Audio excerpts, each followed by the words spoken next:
এবার সমুদ্রপথে একযোগ হয়েছে চীন, রাশিয়া ও ইরানের যুদ্ধজাহাজ। বৈশ্বিক উত্তেজনার প্রেক্ষাপটে এমন এক সময় এই তথ্য সামনে এলো যখন যুক্তরাষ্ট্রের সঙ্গে এই তিন দেশেরই সম্পর্ক চরম টানাপোড়েনের মধ্য দিয়ে যাচ্ছে। কিন্তু হঠাৎ করে এই সামরিক সমন্বয়ের কারণ কি? বিস্তারিত শিহাব ইসলামের ডেস্ক রিপোর্টে। যুক্তরাষ্ট্রের সাথে চীন, রাশিয়া এবং ইরানের সম্পর্কের টানাপোড়েনের মধ্যেই একসাথে হয়েছে এই তিন দেশের যুদ্ধজাহাজ। আন্তর্জাতিক সমুদ্রপথ ব্যবহার করে দক্ষিণ আফ্রিকার জলসীমায় পৌঁছেছে চীন, রাশিয়া ও ইরানের যুদ্ধজাহাজ। এক সপ্তাহব্যাপী যৌথ নৌমহড়ায় অংশ নিতে এই তিন মিত্র দেশের নৌবাহিনী একযোগ হয়েছে। দক্ষিণ আফ্রিকার ক্যাপটাউনের দক্ষিণে অবস্থিত দেশটির গুরুত্বপূর্ণ নৌঘাঁটি সাইমন্সটাউন বন্দরে যুদ্ধজাহাজগুলোর উপস্থিতি লক্ষ্য করা গেছে। চীনের প্রতিরক্ষা মন্ত্রণালয়ের বরাতে আল জাজিরা জানায়, শনিবার একটি উদ্বোধনী অনুষ্ঠানের মধ্য দিয়ে মহড়ার আনুষ্ঠানিক সূচনা হবে। বিবৃতিতে বলা হয়, গুরুত্বপূর্ণ আন্তর্জাতিক সমুদ্রপথ ও অর্থনৈতিক কর্মকাণ্ডের নিরাপত্তা নিশ্চিত করাই এই যৌথ মহড়ার মূল উদ্দেশ্য। এই অনুশীলনের অংশ হিসেবে সমুদ্রভিত্তিক লক্ষ্যবস্তুতে হামলা, সন্ত্রাসবিরোধী উদ্ধার অভিযান এবং সমন্বিত নৌ অপারেশন পরিচালনার মহড়া দেওয়া হবে।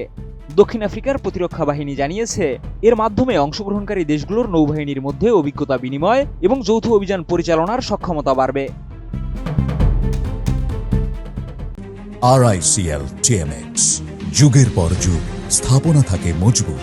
তবে এই মহড়া এমন এক সময়ে অনুষ্ঠিত হচ্ছে যখন আন্তর্জাতিক অঙ্গনে উত্তেজনা চরমে। যুক্তরাষ্ট্রের সামরিক বাহিনী সম্প্রতি ভেনেজুয়েলার রাজধানী কারাকাসে অভিযান চালিয়ে দেশটির প্রেসিডেন্ট নিকোলাস মাদুরোকে অপহরণ করেছে।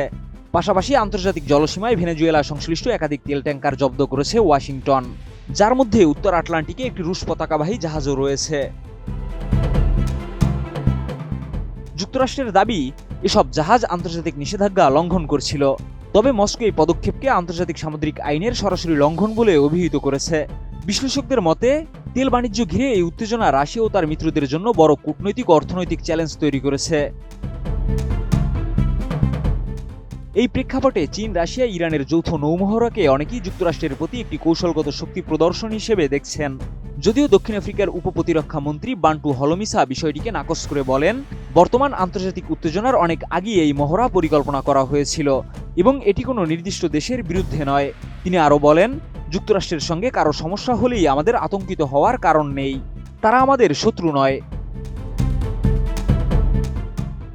এদিকে এই মহড়ায় ব্রিক্স জোটের অন্যান্য সদস্য ব্রাজিল, ভারত বা সংযুক্ত আরব আমিরাত অংশ নিচ্ছে কিনা সে বিষয়ে এখনও আনুষ্ঠানিকভাবে কিছু জানানো হয়নি।